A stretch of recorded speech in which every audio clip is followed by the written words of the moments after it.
So you may remember seeing in the news 3.5, 4 years ago, everything about the refugee crisis. And you may have seen pictures of a camp called the Calais jungle, or the jungle camp, which was a bit of wasteland just by the ferry port in Calais, where thousands upon thousands of refugees had ended up in makeshift shelters within this town environment. 3.5 years ago, a group of us decided to go and check out for ourselves what this place was like. I must admit, with everything that I'd read and seen in the news, it felt like quite a dangerous thing to do. The media likes to spin a certain story, and I was quite apprehensive about going into the jungle camp. So we parked our car half a mile away from the entrance, and then we walked ourselves into the camp. I remember feeling again quite intimidated by the entrance. There were loads of armed French police around. It felt like quite a scary environment to be walking into.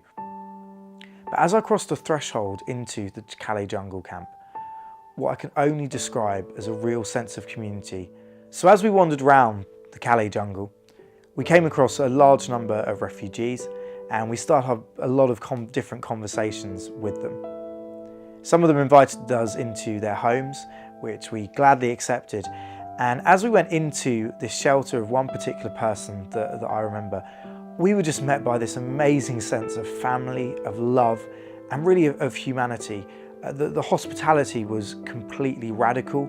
It was amazing. These people that had absolutely nothing, and they were inviting us into their homes to share food and drink with them. And then, as we sat down in this particular individual's shelter, they began to speak to us, to make us some amazing coffee.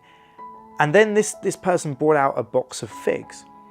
And what was interesting is that just a few hours previously, we'd literally unloaded the same boxes of figs off the back of a van into something called the Calais Distribution Centre, which was a place where loads of food, essentials and important clothing items and everything else that you might think was needed in this situation, where they were distributing that out to the refugees. So here was someone who had absolutely nothing, inviting us into their shelter, which they built themselves, giving us coffee, and then sharing the very same figs that we'd unloaded off the back of a van a few hours previously, and saying, "Here, eat some of these as well."